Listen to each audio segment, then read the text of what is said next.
এই যে হঠাৎ রিপোর্ট আসলো, আমরা তো অলরেডি জেনে গেছি যে আমেরিকা এবং এই ইরান তারা একটা সিজফায়ার করছে 2 সপ্তাহের জন্য, এবং এই 2 সপ্তাহের জন্যে ওই হরমুজ প্রণালীও তারা খুলে দিবে, কোনো ঝামেলা করবে না।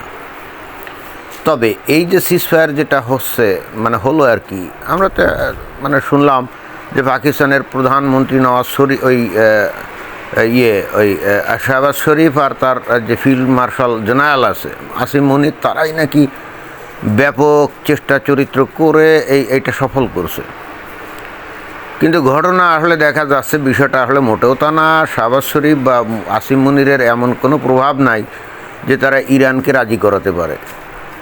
আসলে পিছনে কলকাঠি নাড়ছে চায়না, এবং সেই রিপোর্টটা এখানে যে চলে আসছে যে breaking, Iran accepting the ceasefire was reportedly driven by a last-minute intervention by China.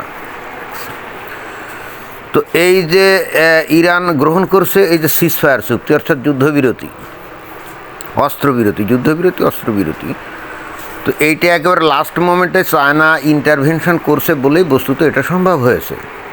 এবং এইটা করা ছাড়া এই যে চায়নার কিন্তু আসলে কোনো গতি ছিল না, অর্থাৎ চায়নার কিন্তু এটা বাঁচা মরার একটা বিষয় ছিল।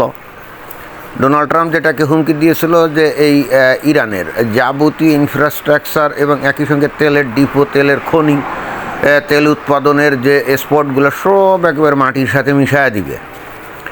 এতে করে পৃথিবীতে যদি একটা মাত্র দেশ সবচেয়ে বেশি ক্ষতিগ্রস্ত হতো সেটা কিন্তু চায়না, কারণ চায়নার জ্বালানি তেলের একটা বিরাট অংশ কিন্তু এই ইরান থেকে যায়, এবং সেটা বেশ সস্তাও পায়, কারণ প্রকাশ্যে ইরান কিন্তু তার তেল কিন্তু বিক্রি করতে পারে না, কারণ তার উপরে ওই যে আন্তর্জাতিক স্যাংশন আছে।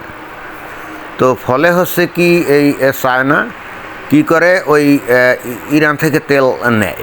তো তাহলে ইরান কিভাবে সেই তেল চায়নার কাছে বিক্রি করে, কোন কারেন্সিতে? আসলে এখানে মনে হয় যে খুব একটা কারেন্সিতে বিক্রি করে, আমার তো মনে হয় না। ইরান চায়না তেল রপ্তানি করে, আর বিপরীতে ইরান চায়না থেকে আমার মনে হয় যে একটা মূল্য ধার্য করে সেখান থেকে অস্ত্রপাতি আনে।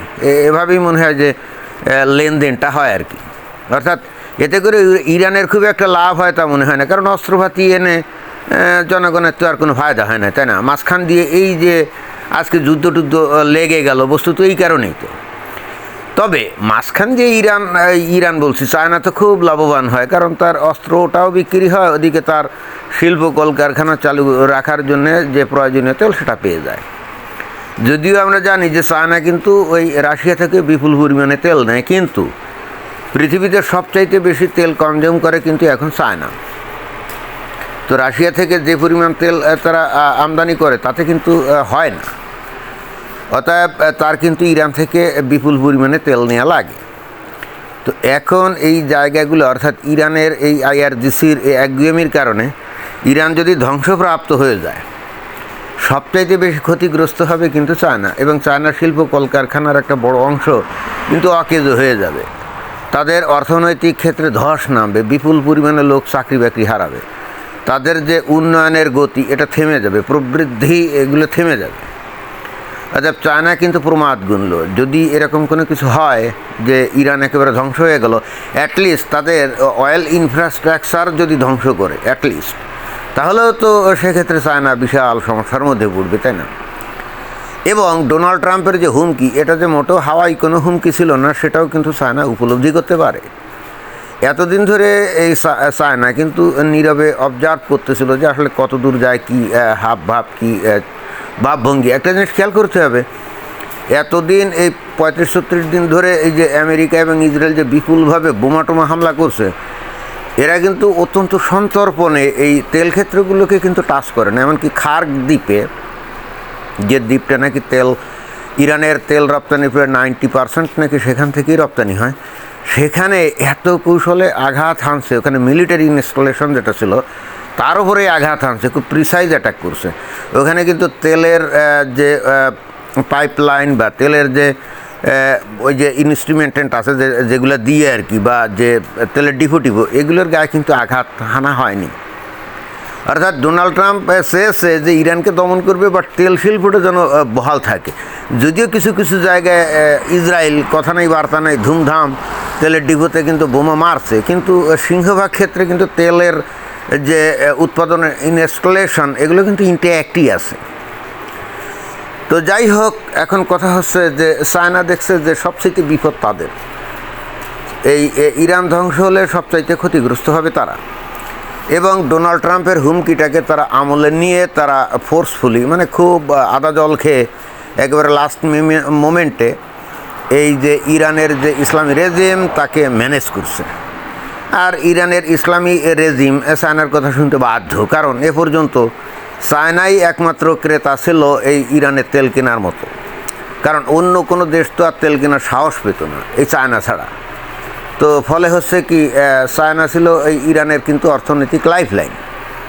এখন সেই চায়না যদি ইরানকে বলে যে না, এখন একটা সিজফায়ার করতেই হবে, আর কোনো রিস্ক নেওয়া যাবে না, এবং তাদের ইন্টেলিজেন্স মাধ্যমে তারা জানছে যে এই ইসরায়েল এবং আমেরিকা যেভাবে বোমা, ক্ষেপণাস্ত্র, বিমান টিমান নিয়ে রেডি হচ্ছে, যে অল আউট অ্যাটাকের যে প্ল্যান প্রোগ্রাম যেটা করছে যে আজকে মঙ্গলবারে, মানে যেটা ওই যে ইস্টার্ন টাইম 8টা, তো এই জিনিসটাকে চায়না মানে ফাঁকা বুলি হিসাবে মনে করেনি, কারণ অলরেডি 35-36 দিনে আমেরিকারও তো অনেক ক্ষতি হয়েছে, তাই না? তাদের কয়েকটা বিমান অলরেডি পড়ে গেছে, এবং একটা মানে বৈমানিককে উদ্ধার করতে গিয়ে তাদের বিপুল পরিমাণে ব্যয় হয়ে গেছে, এবং আমেরিকার জনগণও আস্তে আস্তে ট্রাম্পের এগেনস্টে চলে যাচ্ছে।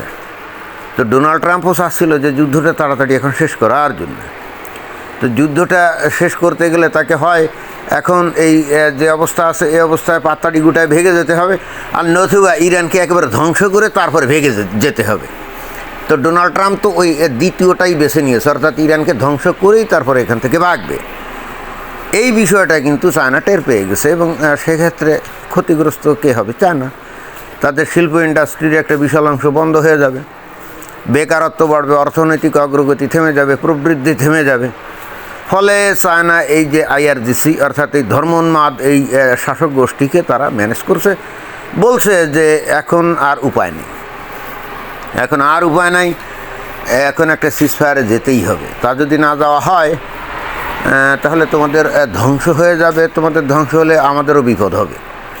তো এখন যদি একটা সিজফায়ার হয়, একটা চুক্তি হয়, তাহলেও হয়তো বা এমন একটা কোনো ফর্মুলেশনে আসা যেতে পারে যে হয়তো তোমরা রয়ে গেলে ক্ষমতায়, তোমাদের তেল শিল্পেরও আর কোনো সমস্যা হলো না, এখনও তোমরা বাঁচতে পারো, তোমাদের দেশ বাঁচতে পারে, তারপরে আমরাও তোমাদের সাথে ব্যবসা বাণিজ্য করতে পারি, অর্থাৎ তোমরা টিকে যাওয়ার কিন্তু এখন একটা সুযোগ আছে।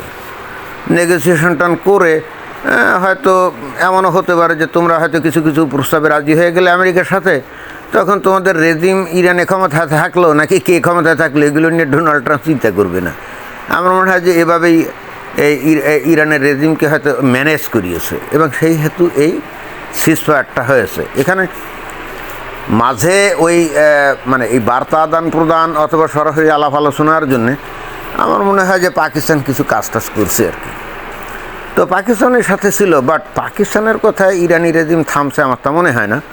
এখানে এই যে রিপোর্টিংটা দেখলাম যে অর্থাৎ চীন আসলে পিছন থেকে এই কাজটা করছে, এটাই আসলে বাস্তব, আমার কাছে এটাই মনে হয়। ধন্যবাদ।